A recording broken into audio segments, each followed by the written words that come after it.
Hey guys, welcome. Sorry about we're late. A couple of technical difficulties, but we made it to the Prophecy Roundtable. Yeah, it is kind of a weird thing. We've got two lawyers and a theologian talking about the end times. Let's see how that's going to work out, right? All right, we don't promise to have all the answers, but we do promise to have a good, lively discussion, and we'll do our best to take your questions. This evening, we are talking about Matthew 25. What's going on in that text? And of course, to help me figure all this out, we've got Scott and John. So, hey guys, great to have you here.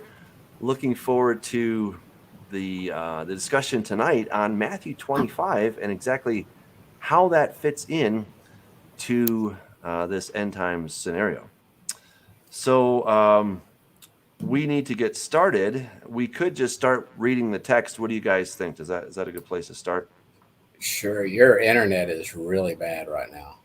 Just an FYI. Thank coming you. through fine to me. Oh, is he? Okay. It could be mine because we're having tornadoes right now. Maybe it's your internet, Scott. Speak for yourself. Could be. Could be. I don't even have internet at my house. I'm at my office and we've got really bad weather coming through. So that could be the case. That works. All right. Well, I'll tell you what. Let's get into Matthew 25. Let's cruise over there.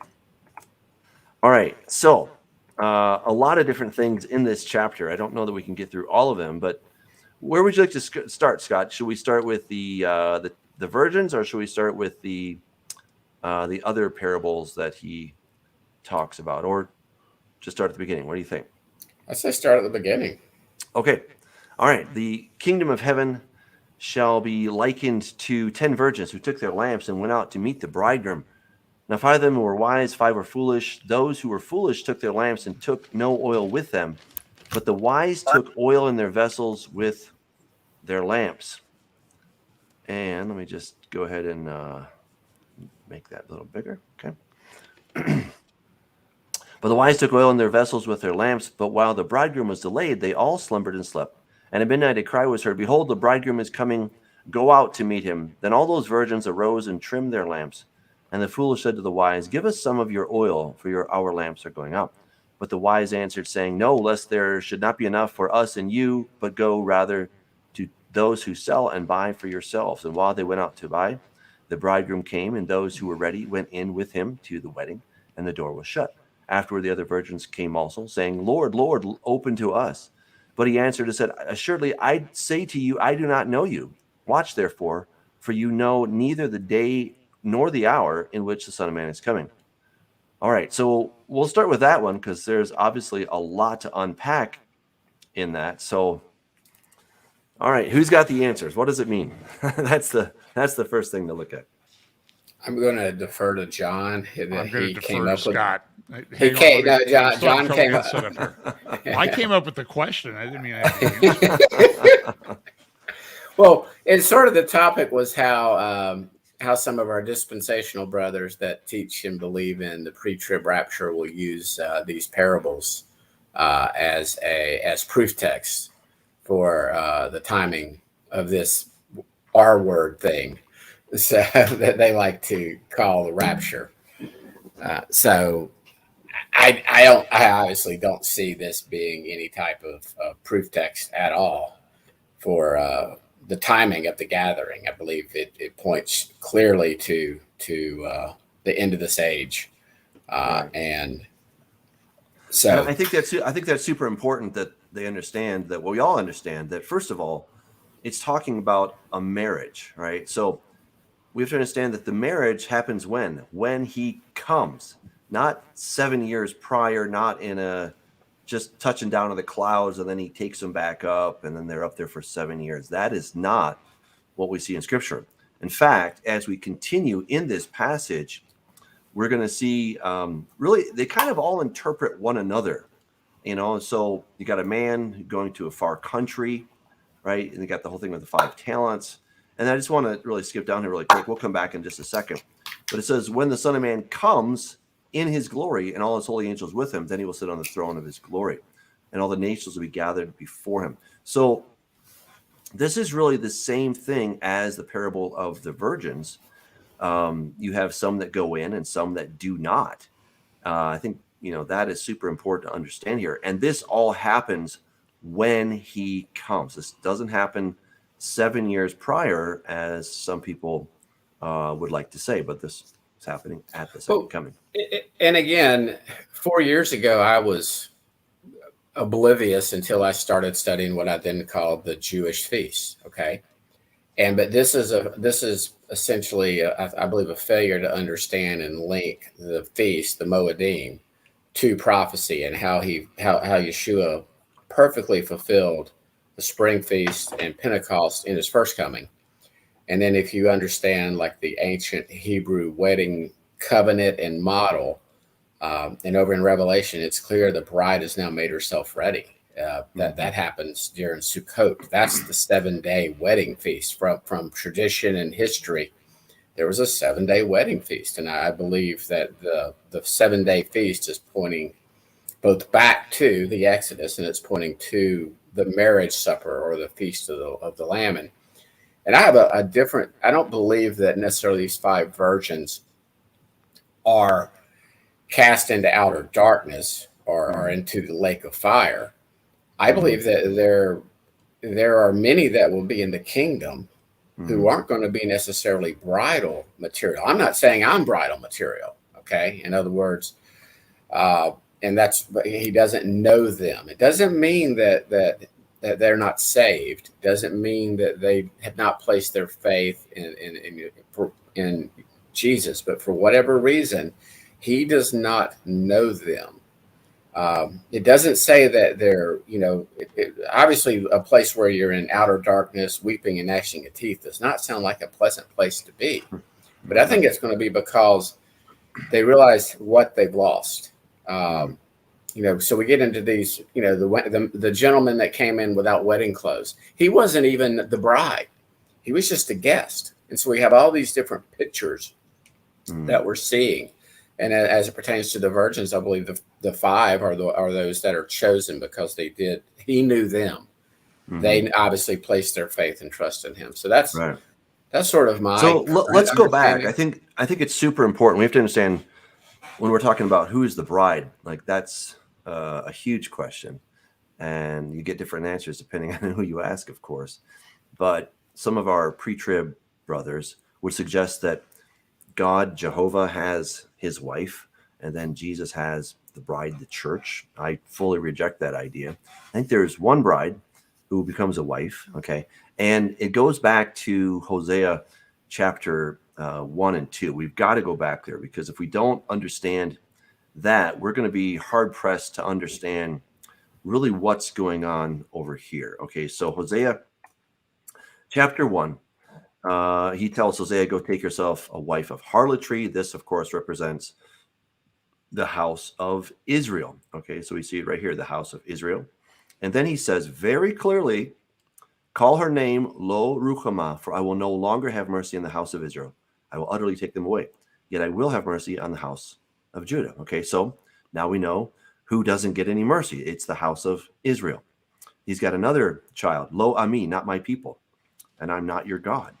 But the number of the children of Israel will be as the sand of the sea, which cannot be measured. All right. So in place of, instead of saying it's where it said to them, you're not my people, it's going to be said, you're sons of the living God. All right. So that's pretty cool. And you see this gathering of gathering. That's a better word than rapture. The children of Judah and the children of Israel should be gathered together. All right. Continuing in chapter 2.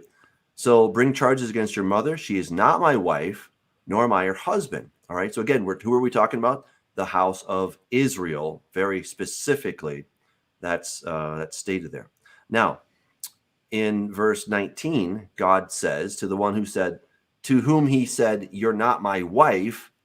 He says, I'm going to betroth you to me forever. I'll betroth you to me in righteousness and justice, in loving kindness and mercy. I'll betroth you to me in faithfulness, and you shall know the Lord.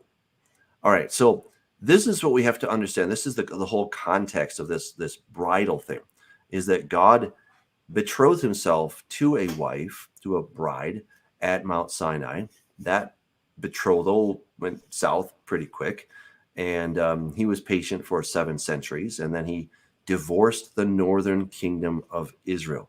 but he said he was going to remarry her, and he would put the house of Israel and the house of Judah back together so that there should be one people, not two. All right, there's one people, not two. All right, so that's the background of this whole thing. And then we have to understand what, when we're looking at this thing, we have to then go to Revelation chapter 19, because there we're told about the bride. So Revelation 19, after these things, I heard a great voice and loud voice in heaven, and he's talking about the bride. Okay, let us be glad and rejoice and give him glory, for the marriage of the Lamb has come, and his wife has made herself ready. And it was to her it was granted to be arrayed in fine linen, clean and bright, for the fine linen is the righteous acts of the saints. So when we're talking about the bride, we're talking about a collective whole of people who have put their trust, their faith, their allegiance in Jesus. Right. So that is who is the bride.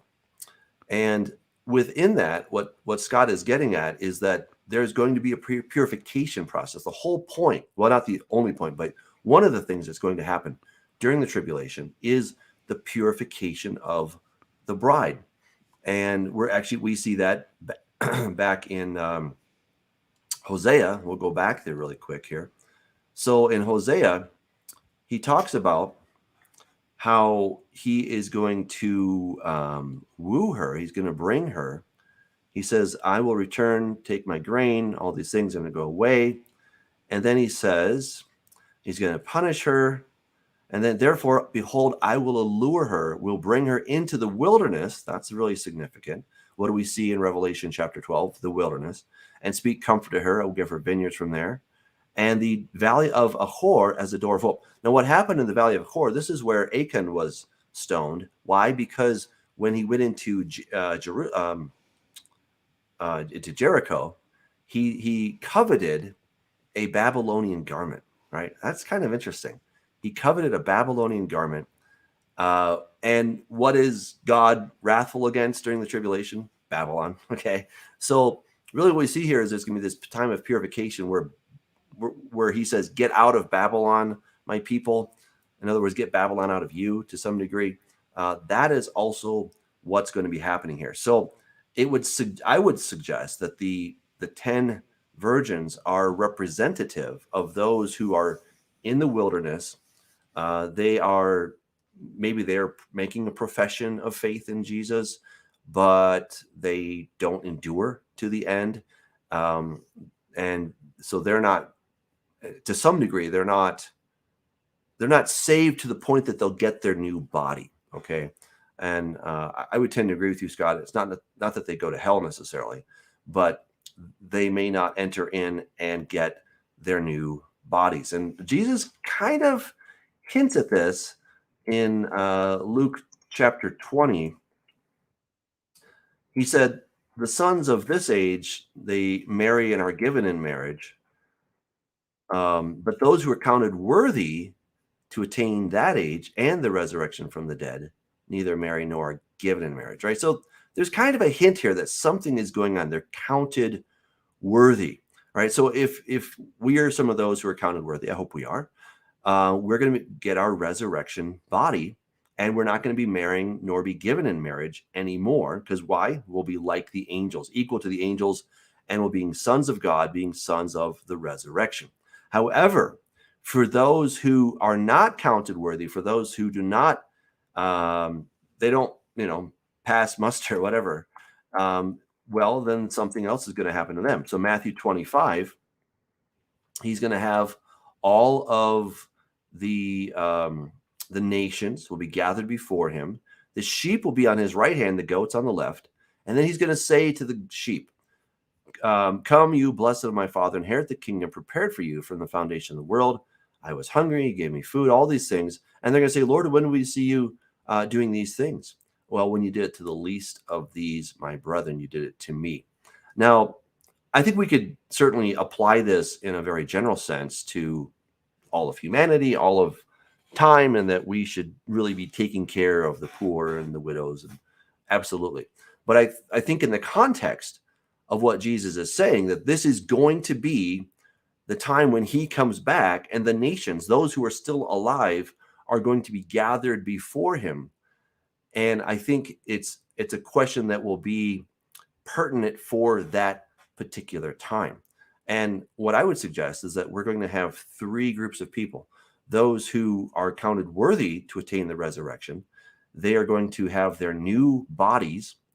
Those who are not worthy but did not take the mark of the beast, they will be flesh and blood, and they will then go into the kingdom. They will not get to go into the New Jerusalem. They'll not get to have their new bodies yet, so they don't get those really amazing perks.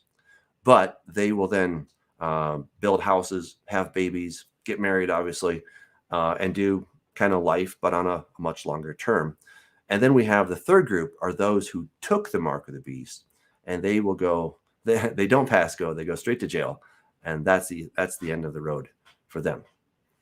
All right. I yield my time to the counselors. Say something. You're muted. I was deferring to John before I piped in because I tend to talk too much. Well, so as I'm sort of thinking through this, so who, we have all these different metaphors, all these different parables after Matthew 24, 29 through 31. We've got the fig tree, you know what I mean? And so I guess my question for you, Doug, is, because your view of Revelation is that it's largely thematic. Yeah. Right? I think it's real, but I think the order is laid out in a thematic arrangement. When we look at Matthew 24, though, do you say that that's chronological in the way that it's laid out? Mostly, I think so. But I think we have up to like verse 31. Yeah, pretty much. I would say that's probably fair. Yeah. Okay. I was going to build on what you said, Doug, as far as the wilderness mentioned in Hosea there that you brought up. You've also got that Ezekiel 20 passage about his people being brought into the wildernesses of the peoples, the various countries, brought up under the rod. Those that this, if you would, kind of this refining process, this purification process for the bride, just like at the initial covenant God made with Israel and the mixed multitude that became Israel. They were told, to clean up their garments, stay away from women, don't touch your wives for 2 days, and then on that third day, the typology is everywhere. On that third day, Jesus, as the Word, came down on the mountain and spoke to Israel corporately. And then obviously Israel's like, oh, I can't talk to you anymore. Moses, go talk to him for us. And then Moses went up and got the instructions for Israel. So I think that's going to be part of this process at the end of this age, is this refining, purification of his people to be bridal material. We might differ a little bit in that I believe people will, not dogmatic on this, but I believe there will be many, many resurrected who are in the kingdom. They're just not the bride. In other words, I don't believe we have a communist system in the kingdom. I believe there will be a hierarchy in the kingdom. And again, I'm happy if I make it in as a ditch digger and I'm not in the outer darkness weeping and gnashing my teeth. Okay. So Scott, how do you square that with like a prior parable where Jesus is talking about the workers? Okay. There's ones that work all day, and then there's ones that come in at the end of the day and they get a full day's wages. I would say that those are workers, servants. They might be the servants at the wedding feast. That would be a different hierarchy versus bridal material. And then you have others that are wedding guests. Again, look at the parables. It's about this wedding. You've got some of the parables are directed to like the bridal, the brides, the 10 virgins who were going to be and only 5 of them are selected because he didn't know the others. So they might get demoted down to servant status. And then you've got the wedding attendees, where the other parable where he says, send out, they're rejecting me, send it out into the byways and highways, and people come in, and others are wedding guests. But he says, sir, you didn't put on your wedding clothes. He's not casting him into the lake of fire. He's saying, you didn't put on your wedding clothes. And so he's like relegated to like the outhouse of the kingdom. Again, that's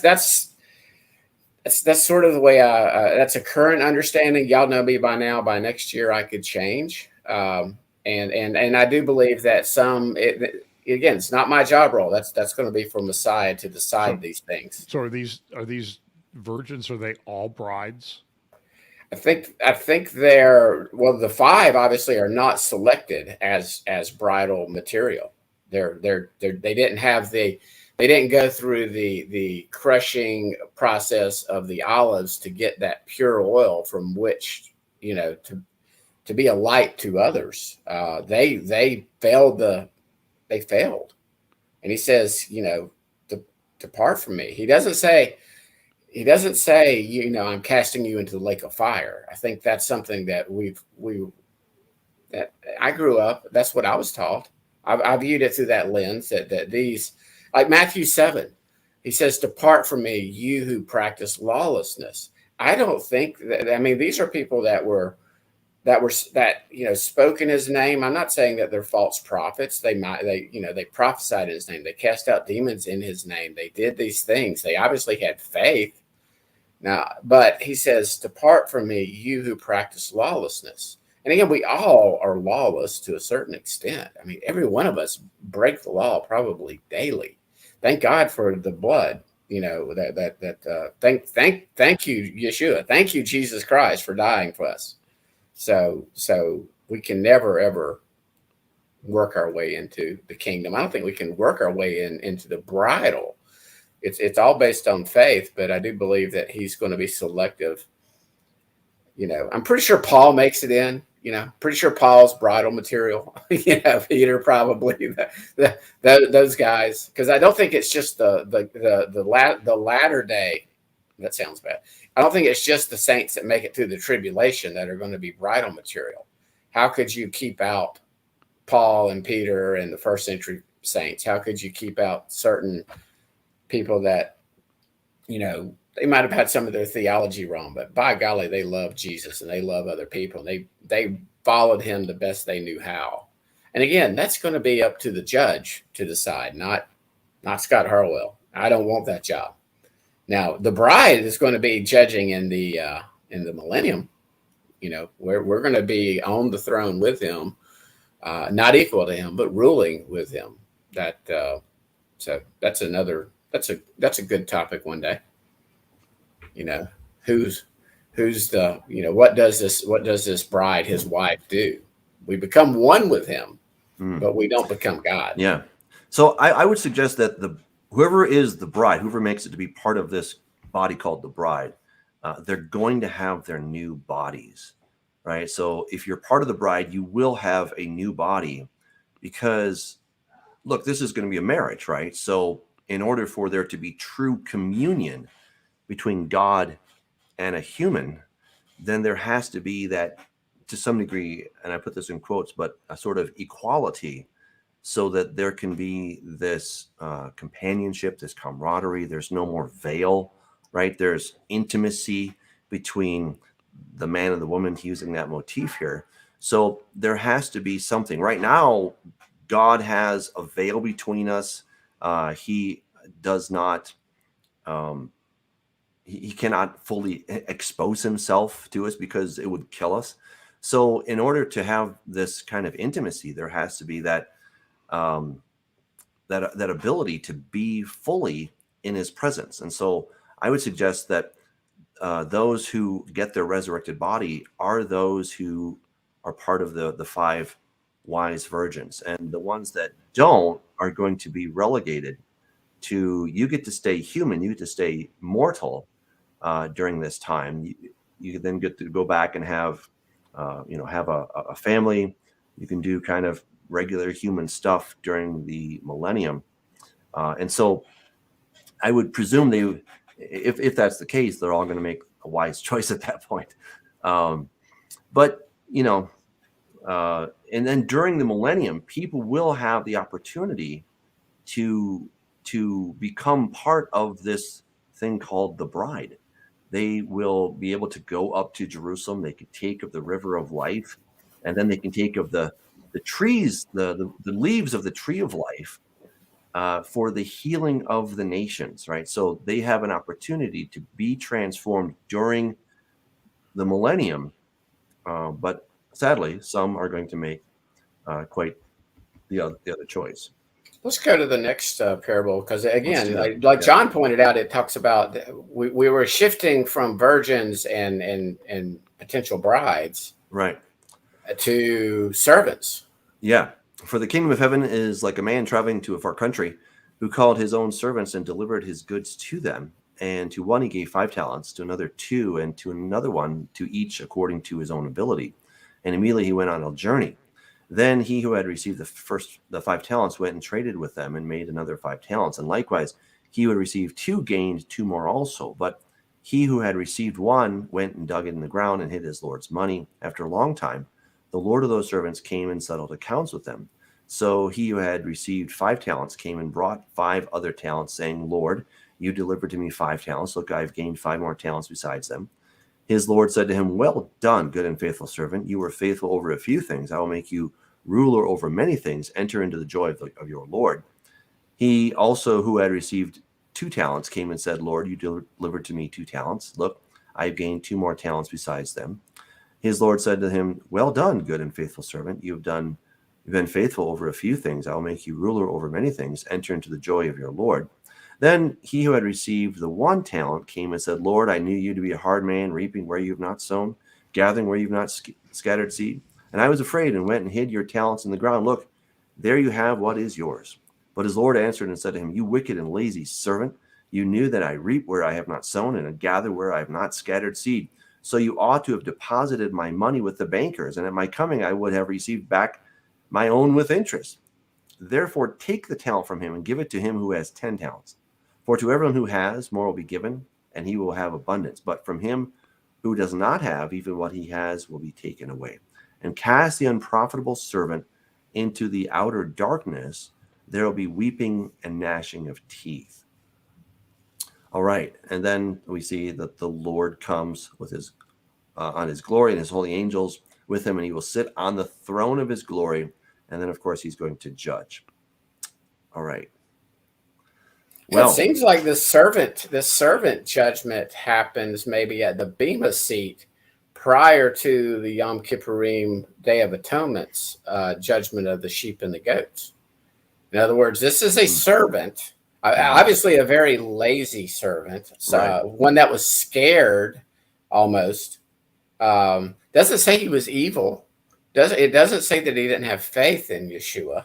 Mm-hmm. It's almost like there is going to be it's not going to be communism in the kingdom. In other words, it's not everybody who had faith to get in the kingdom is not necessarily, it's not like a participation trophy, if you will, for the rewards part of this aspect. Mm-hmm. In other words, covered under the blood. Mm-hmm. But so this servant, I believe the servant's in. I would caution that servant. No, you read this parable, please, because even if you're in the kingdom, you don't want to be in this part of the kingdom, sir or ma'am. This is not a good place you want to be. I'm not advocating to be this lazy and wicked servant that does nothing with their talent. Because again, I don't think this is obviously not talking about money. It's a talent that Jesus has given this servant. He is a servant. He just chose to wait, to not even to waste it, to do nothing with it. So I don't see that this is any to the topic about, this being some type of argument or proof text for a pre-tribulation rapture is I see nothing there. That's where that part is preposterous. We can talk about this other issue, mm-hmm. Kind of a separate topic, but I do see them related because I see it more this happening at the Bema seat judgment after the resurrection. And again, there's this hierarchy. There's this reward system in the kingdom. I think it's important to note that, what you're saying, that there's definitely a reward system. You will be rewarded for what you have done, which John pointed out already, that we have the parable of all these guys who work in the field. Some start early, some start late. They all get paid the same, right? That is salvation, right? That is the gift that the Lord decides to give to all, regardless of how worthy they think they are. He gives it to the guy who squeaks in at 5:30, and works for half an hour. He gets paid the same as the guy who started at 6:30 in the morning. Doesn't exactly seem fair. Well, that's true, but that's God's prerogative to give that gift of salvation, freely given, not earned, is the point there. But then when you've made that profession of faith and you have been forgiven, now there's this sense of, okay, what have you done with your life? Okay, what have you done with the opportunities, with the talents, with the money, the resources, whatever God has given you? What have you done with that?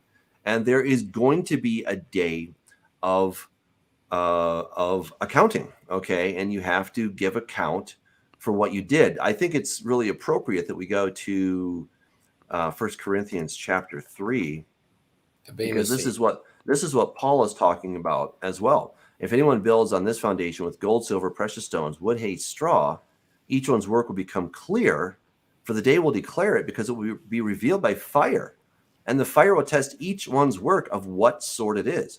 If anyone's work which he has built on it endures, he'll receive reward. If anyone's work is burned, he will suffer loss, but he himself will be saved, yet so as through fire. And Jesus said something rather similar in Matthew 5.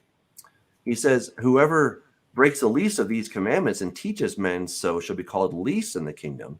But whoever does and teaches them, he shall be called great in the kingdom. So we have kind of really similar themes here, that when you are living for God, you're doing the things that he told you to do. You'll be considered wise, like a wise virgin. You'll be considered a good steward. You'll be considered great in the kingdom.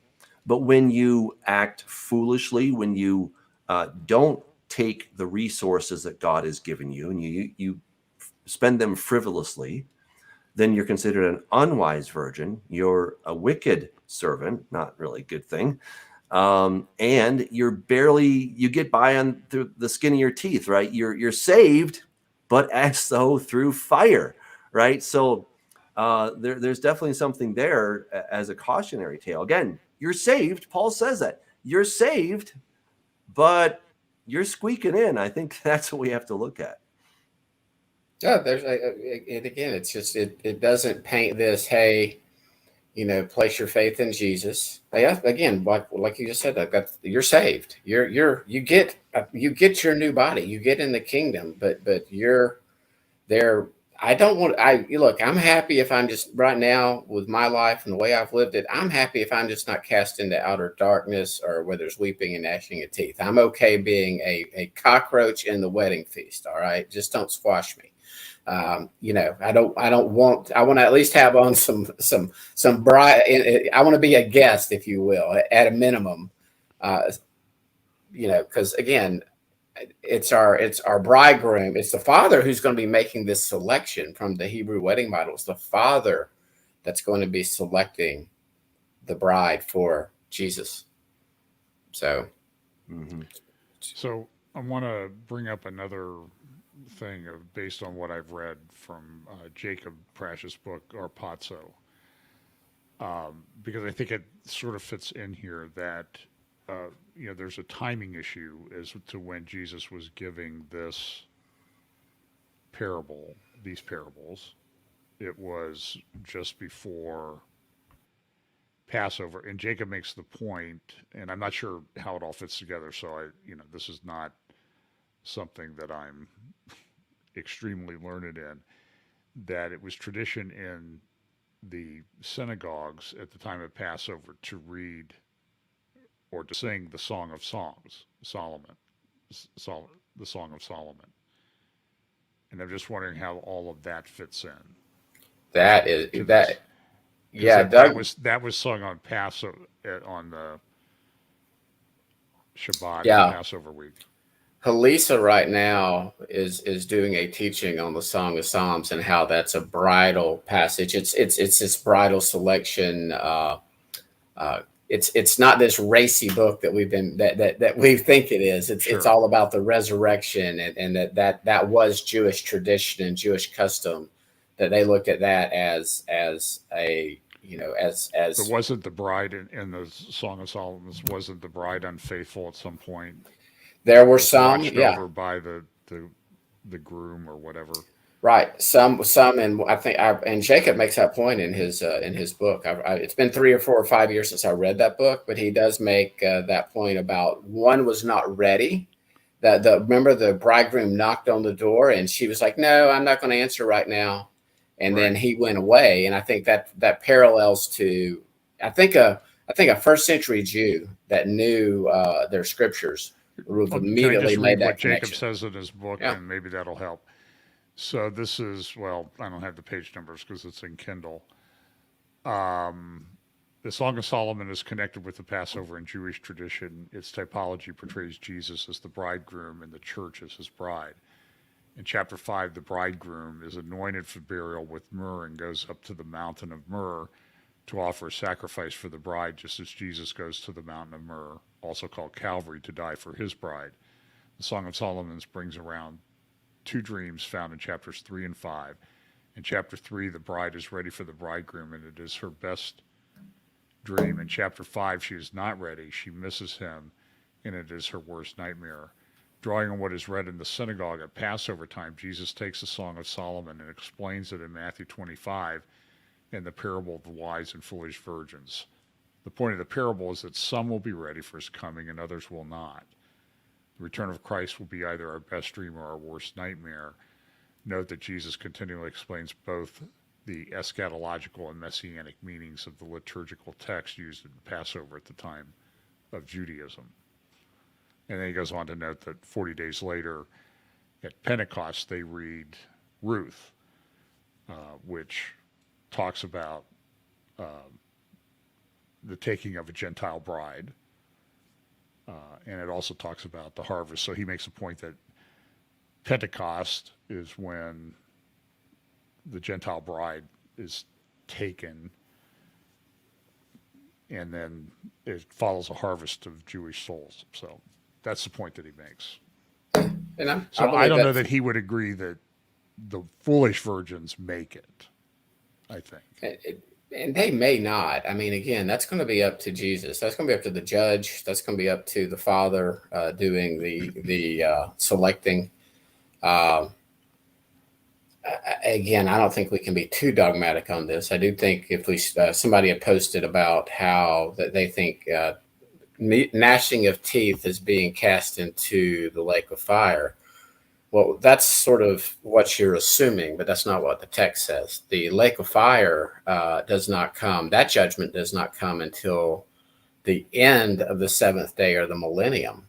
And that's the great white throne judgment, which is distinct from the Bema seat judgment and distinct from the sheep and goats judgment. Got some different judgments. I have to take a little issue with that because I think we would differ. Well, you can be wrong. So I don't know. No, you could too. So Matthew 25, I think, tells us point blank what is going to happen to the goats, right? So depart from me, you cursed, into the everlasting fire prepared for the devil and his angels. And that's a different judgment. No, that's not. No. That's on Yom Kippurim. So you're telling me the Bema seat judgment is the same as Yom Kippurim sheep and goats judgment? No, they're not the same. Well, but clearly at the sheep and goats judgment, yeah, I'm talking about the goats here. Okay. Well, that's a different. They're out. Maybe it's separated by a couple of days. I mean, 10. It's not separated by maybe. I mean, 10. Pretty sure. Not by many. I think that's the point. It's not by many. But as far as the people being cast into the lake of fire, that happens immediately for the for the beast and the false prophet. Okay, so we have that in Revelation 19. So it says the beast was captured with him, the false prophet, who worked signs in his presence, by which he deceived those who received the mark of the beast and those who worship his image. These two were cast alive into the lake of fire, burning with brimstone. Now, if we cruise over to Daniel chapter 7, we see the same thing, right? And he says, I watched till thrones were put in place. The Ancient of Days was seated. His garment was white as snow. The hair of his head was like pure wool. His throne was a fiery flame. Its wheels a burning fire. A fiery stream issued and came forth from before him. 1,000 ministered to him. 10,000 times 10,000 stood before him. The court was seated and the books were opened. And I watched then, because of the sound of the pompous words of the horn was speaking, I watched till the beast was slain and its body destroyed and given to the burning flame. So I think something that's really important we have to understand here is that the fire of Gehenna is coming from God himself, right? He is the source of that fire. We see this in Isaiah 30, verse 33. For Tophet was established of old. So Tophet and Gehenna are the same place. For the king, Satan, it's prepared. He has made it deep and large. His pyre is fire with much wood. The breath of the Lord, like a stream of brimstone, kindles it. All right, so the fire, and this is what Paul is talking about back there in 1 Corinthians chapter 3, right? That gold, silver, precious stones, wood, hay, and straw, each of our works are going to be exposed, I would argue very literally, to God's fire, because God is he's fiery, okay? And we're going to be exposed to him. So if we have our new body, the Bema seat is for those who have a new body. And then we will be judged, whatever those works are. I would suggest that they are going to actually be somehow overlaid on the white garment that's free, by the way. But these are the merit badges. These are the Boy Scout badges that we get to earn through our lifetime. And we're going to have some gold, some silver, some precious stones, and then hopefully not too much, we're going to have some wood, hay, and straw. And that is all going to burn up when we're exposed to God's I'm going to fire. have a bonfire. Nobody wants to be near me on Judgment Day, because there's going to be like a pyre, just a Right. Okay. So, whether that happens 10 days before the Yom Kippur, whatever, it doesn't matter to me. Maybe you're right, Scott. I don't know. But shortly thereafter, we then have the Yom Kippur judgment, the sheep and the goats. And that is when the sheep and the goats are people that are not saved. They don't get their new bodies. But these are people who will either remain mortal, go into the millennium. They'll build houses, get married, have children, etc. Or they're people that have taken the mark of the beast and they have sided completely with Satan, and then they are going to receive the same fate as the beast and the false prophet. They're going to go into that lake of fire that was prepared for Satan and his angels. Would you say they go to a holding place until the great white throne judgment, though, and then they get resurrected? It says you don't be part of that second resurrection. Not in my opinion. Not in my opinion. So you believe they're immediately cast in the lake of fire? I think that's their final judgment. They don't get another day in court. They're not resurrected. The final great white throne judgment, and in Revelation 20, is for all those who died in a bad state. Okay, who died completely apart from Christ, wicked, and etc. And so that is going to be when they will then get their day in court. They're going to be resurrected at that point. But if you came through the tribulation and you took the mark of the beast, then it's we agree 100% on that. The only thing I'm saying is, do they go immediately into the lake of fire then, or do they go into like the abyss? Are they in a not good place of Sheol, if you will, until they are ultimately at the end of the seventh day, then cast in? Yeah. It doesn't matter. It's not a good place to be. Yeah. Yeah. Well, it's interesting because Ezekiel 38-39 allude to this. It talks about the valley of Hamon Gog, right? The valley of the horde of Gog.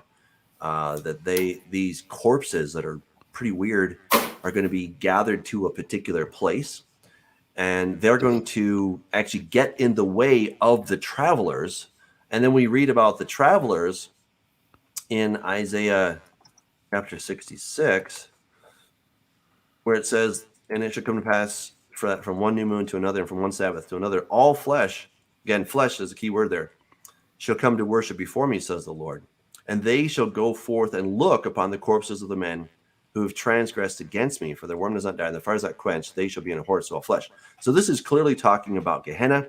This is what Jesus was actually quoting when he said their worm does not die and the fire is not quenched, when he was talking about that place known as Gehenna. Gehenna, Tophet, they're all the same place. And actually, if we look at the geography, it would seem that we, I'm hearing a lot of feedback. I know if somebody doesn't have their headphones on or something, I don't know. Anyway, they're going to go to this place, and if we look at the geography, it seems to be that it's really close to the area there of the Valley of Jehoshaphat. So I don't know. I mean, obviously the geography is going to change to some degree, so we'll have to figure that out. But yeah, gentlemen, what are your thoughts? John. I have nothing to add right at the moment. I'm thinking.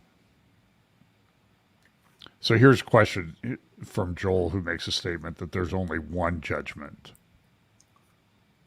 Yom Kippur is the day. Yeah, he's missing 1,000 years then, because there's a great white throne judgment very clearly outlined. Joel, are you a amillennial or post-millennial, or don't believe in a literal seventh day? And maybe we could have Joel on and we could have this discussion. But I don't believe that those at the Bema seat are going to wait 1,000 years to get their rewards. You want to be part of the first resurrection. That's one of my pet peeves with pre-trib rapture, is they want to have a first resurrection at the rapture, and they want to have another resurrection when Yeshua, Jesus, returns. And that's really the second first resurrection. And that's just, it makes no sense. But for Joel to say there's only one judgment. Joel's pre-mill, by the way. Yeah, I assume so. I just don't know how he says there's only one judgment, because you've got the great white throne judgment. You don't want to be part of that second resurrection. Those of us that are part of that first resurrection, whether we're brides, servants, wedding invitees, no matter what our role is in the kingdom, we're not going to be part of that second resurrection at the very end of the next stage, that seventh day. You don't want to be part of that resurrection and that judgment. You don't want to be part of the sheep and goats judgment, for that matter. Again, I do believe those 10 days between Yom Teruah, Feast of Trumpets, when we are gathered to the cloud to be with him, and between then and Day of Atonements, is for those Jews who have not placed their faith in Messiah yet, but did not take the mark, and those of the nations who had not placed their faith in Jesus. And they do have those 10 days to essentially say, hey, they're going to see the resurrection of the two witnesses, which I believe is the whole body, and the two literal dudes, probably, Doug. I don't discount your view on that. But when this sign of the Son of Man appears in the sky, and there's a resurrection, and there's people, I believe probably two literal people, coming to life again, there's going to be a lot of people that haven't already taken the mark that are going to go, whoa, everything, these little Bible stories I heard, these little things, I'm on the wrong team. So, are they already cut off then? Which ones? The ones who they're sort of like, oh, well, maybe this all was true. Yeah, I think they're the ones that go to the sheep and goats judgment on 10 days later. Again, those that have faith in Christ have applied the blood to the doorpost, when he returns. And again, I believe that's just shouting, pun intended, Yom Teruah, Feast of Trumpets. that there's a reason he set all this out on the fourth day of creation, and he set these Moedim out for a reason. And so again, we need to view pretty much my belief, my understanding now is you got to view all prophecy through these Moedim. It's really cool when you start getting into Revelation and you look at you see like the parable where Jesus is talking about the wheat being gathered into the barn. Well, when does that happen? Well, what about talk about the first fruits, 144,000. We've had that discussion, but does this sealing of the 144, does it occur on a future first fruits of the barley during Passover season, 3.5 years prior to his return? Those are I just think those are interesting discussions, as long as we're building them around the appointed times. Like the imminency is the biggest nonsense that our dispensational brothers preach. It's just he's not coming back any day. Like on February the 11th, my birthday. Happy birthday almost to me, by the way. He's not coming back on February 11th. It's not an appointed time. We're supposed to be doing dress rehearsals right now for when he returns on that Feast of Trumpets. Let me make a comment on Joel's question or comment here. So he says all of Matthew 25 is creating the rules of the white throne judgment. There is no separate Yom Kippur judgment and white throne judgment. Judgment is judgment.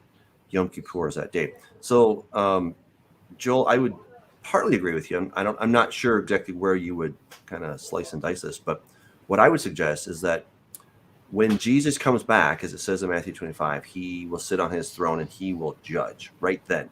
Okay, and that will happen on Yom Kippur. I'm not quite convinced of Scott's idea that there's yet another time, but maybe he's right. I don't know. But then 1,000 years after the Yom Kippur judgment, then we're going to have another judgment, which we call the Great White Throne Judgment.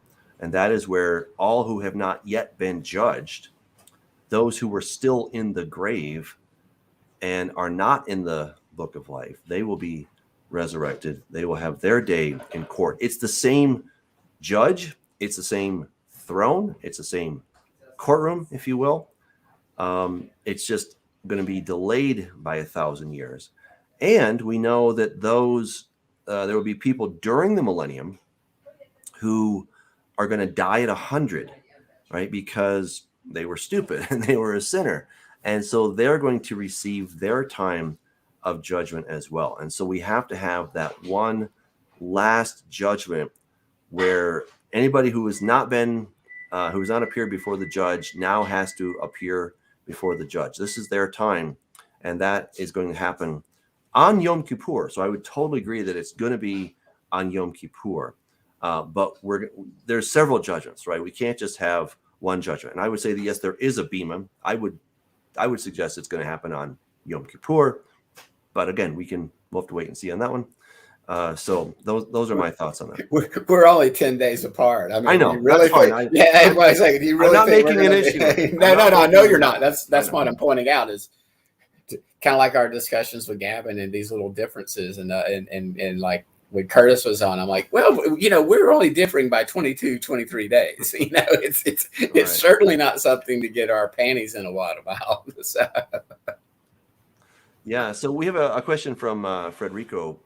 He asks about those who will go directly to the lake of fire. What about people who never received the word or children? There has to be alternative for some virtuous. So, Frederico, so again, what we're talking about in Matthew 25 is when the Lord comes back. So what just happened? We just had the tribulation, okay? And what was happening during the tribulation? There was this thing called the mark of the beast. And we're told, so we kind of have to back up a little bit here because I think we've all gotten ourselves in a theological tizzy because we've been taught things about the lake of fire, hell, Gehenna, whatever you want to call it, that it applies across the board. Like if you don't say yes, Jesus, then you are automatically in that. But here's the problem. We have to take a look at what does the text say, right? That's always the thing we have to understand. So for those who are in serious trouble, we read about this in Revelation chapter 14. Again, notice this group of people are those who worship the beast and his image and receive his mark on their forehead. If they do that, if you've done these three things, then he himself shall also drink of the wine of the wrath of God, which is poured out full strength in the cup of his indignation. He shall be tormented with fire and brimstone in the presence of the holy angels and in the presence of the Lamb. And the smoke of their torment ascends forever and ever. They have no rest day or night who worship the beast and his image, and whoever receives the mark of his name. So we have to understand that this is not a blanket application to all who simply, and I put that in quotes, who simply reject Jesus. It's not a good thing to reject Jesus. But we can't say that that applies to somebody 1,000 years ago who said, I don't care, I can care less about Jesus or whatever. And that judgment of being cast alive into the lake of fire, which is the greatest, that's the fullness of God's wrath, right? Look at that again, right? So he himself shall also drink of the wine of the wrath of God, which is poured out in full strength into the cup of his indignation. So the people that take the mark of the beast, they get 100% judgment. If you do not take the mark of the beast, you do not get 100% judgment. But unfortunately, this passage has been applied carte blanche to anybody who has not accepted Jesus as Lord and Savior. And I think that is a great fallacy because it creates a lot of confusion. There are going to be gradations of people who, as we've seen, who accept Jesus, and then how faithful were they? And then there's going to be that other group of people who have not accepted Jesus, and then how bad were they, right? So we really have to understand that. Somebody actually posted it about, what about those who never heard the gospel? Our some of our Calvinist friends that believe this way would be, well, sorry, they were just created to be cast into the lake of fire. I don't believe in that God, by the way. I believe our God is righteous and holy and exercises perfect judgment. And so, again, generally speaking, that's an atheist trying to that actually has heard the gospel, has heard the truth, trying to wiggle their way out. But it also is a mainstream teaching of some of our predestination camps that, oh, well, they just weren't elect, and God, they're one of those vessels that God created, all for his glory, to eternally torment in hell because, he just didn't elect them to be saved and to ever even have a chance in this life to hear the gospel. I hate Calvinism. It's such a terrible doctrine. Romans 2 actually talks about this. It says that there's no partiality with God. For as many as have sinned without law will also perish without law, and as many as have sinned in the law will be judged by the law. For not the hearers of the law are just in the sight of God, but the doers of the law will be justified. For when Gentiles, non-Jews, non-Israel, who do not have the law, by nature do the things in the law, these, although not having the law, are a law to themselves, who show the work of the law written in their hearts, their conscience also bearing witness, and between themselves their thoughts accusing or else excusing them. And in the day when God will judge the secrets of men by Jesus Christ, according to my gospel. Wow. Okay, so, Paul, can you believe Paul is actually saying this? Paul isn't supposed to say this kind of stuff, and yet Paul is saying this, right? That God is going to be looking at your actions, and he's going to take those into account. If you have the law, but you do not live by it, well, he's going to take that into account. If you don't have the law, but you've actually been doing the things that the law says to do, God is going to take that into account. Well, we discussed this, and John had mentioned, I won't say the guy's name right now, that did a sort of a hit piece on you and I, lumped us in with all the Hebrew roots and workspace messianic nonsense that I don't like the labels on. But, and again, every true believer I know, my daddy, my mama, everybody, they're already doing the law. That's, I mean, they're treating people nicely. They're not stealing. They're not killing. It's just that part of the Torah is something that's natural, if you will. That's something that the islander out in the, that's never heard the gospel. If they're doing the Torah, I'm not saying they're going to be part of the first resurrection when Jesus returns, but at that great white throne judgment, again, I'm not the one that's going to make that call. That person never even had a chance. I mean, think about some of our Jewish brothers over the years, or people raised in Islam. They've never even heard the gospel, like in Indonesia. Never even been presented with the truth of Jesus. Again, I'm not a universalist. This is up to God to decide at the great white throne judgment. A lot of people in the West really don't have much of an excuse. So, yeah, well said. I want to address Jill's comment because I strongly disagree. He says our deceased believing grandparents will all be part of the second resurrection. The first resurrection is only for those who were beheaded during the final 7 years. I wholeheartedly disagree with that. Jesus talks about, he says that those who, the Gentiles are going to come, they're going to sit down in the kingdom with Abraham, Isaac, and Jacob. So the very thought that Abraham, Isaac, and Jacob, and, all David, Moses, all these guys, all the superheroes of the faith, Paul, that they're Paul's not the bride. Yeah, he's got to wait. They're not going to be part of this resurrection. I think is absurd. Okay, I think it's absolutely absurd. Tell me how you feel. The whole I will. The whole blessing. These guys are the pillars of the faith, right? You telling me Abraham's not going to be part of the first resurrection? Well, look, the whole thing about Abraham, though, when you look in what he believed was the resurrection.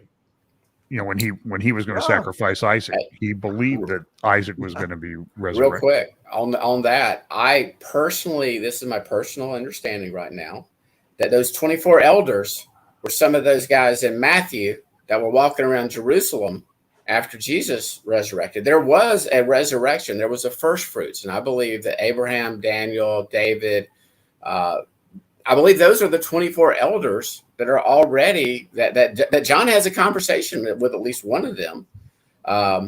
Wouldn't be dogmatic on that. Wouldn't stake my salvation on it. You mean John the Revelator? Yeah, John the Revelator. Not John the Update. John called me up today and said he got called up. He got raptured up into heaven, y'all. So no, he didn't. No, he didn't. I can't talk about it though. Oh my. Well, go ahead, John. Well, the one thing I'm sort of getting from these discussions that we have is that a large chunk of the millennium is going to be, theological, is going to be seminary to kind of get us all straight and on the same page. I think those in the kingdom with their new resurrected bodies are going to be learning Torah, learning instructions, learning holiness, learning more about our I think we're going to be learning about God for eternity and how much he loves us. I mean, he's the one that did this. Think about it. Curtis is the one that picked up on this, or that God showed him this, and I heard it, and it made sense. Why would he make this creation? Why would he even do this? He was lonely. I mean, if you're this all-powerful, all-knowing, omniscient being, why would you create people? I think it was for love, and so people could choose to love him, and that's why I'm with you, Doug, and I'm even more like, gosh, Calvinism is just pure evil. It's Augustinianism, which he got from his Greek philosophy of determinism. And then our Reformed brothers in the 1500s, 1600s, they stopped reforming at Augustine. Yep. They really did. Calvin stopped reforming at Augustine. He's like, okay, Augustine, he got it right. We're almost out of time, but we have a question here from Lois Shurik. She asks, or he, I'm not sure, who are gathered together to battle in Revelation 28, deceive the nations which are in the four fourths of the earth, or something, Gog and Magog, to gather them together to battle. Number who is as the sand of the sea. So who are these people? Well, so this is time for a little commercial break here.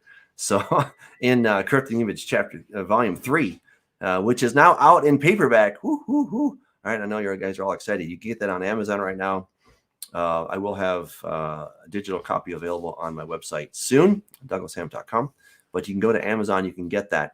I bring that up because I went and did some pretty exciting research on the word Gog, and I traced it back to Sumerian, which is one of probably the oldest language in the world, the oldest extant language that we know about. And based on that, I discovered the meaning of that word. And once you understand what it means, it just means enmity or death, then, or hostility, right? So then once you understand that, you're like, oh, okay. So this player, this character is active during the tribulation, and the same character and those who are working with him is alive and doing his thing after the millennium. So understanding what the word means really helps us to understand. So basically, it's Satan, okay? To give a long story short, it's Satan who is doing all this dirty work. And he's the one who is the enemy number one against God's kingdom. And he, of course, is going to be very active during the tribulation, and he'll be active after the millennium, okay? Oh, awesome. So, yeah, guys, I hope you will get the book. Again, it's available on Amazon. I know a lot of you have been waiting for that. I am super excited about it. So check that out. Corrupting Image, Volume 3. If you like it, leave an amazing review. If you don't, well, you don't have to leave a review, but I think you'll like it. So check that out. I want to thank everybody for joining us once again. We will be here next week. So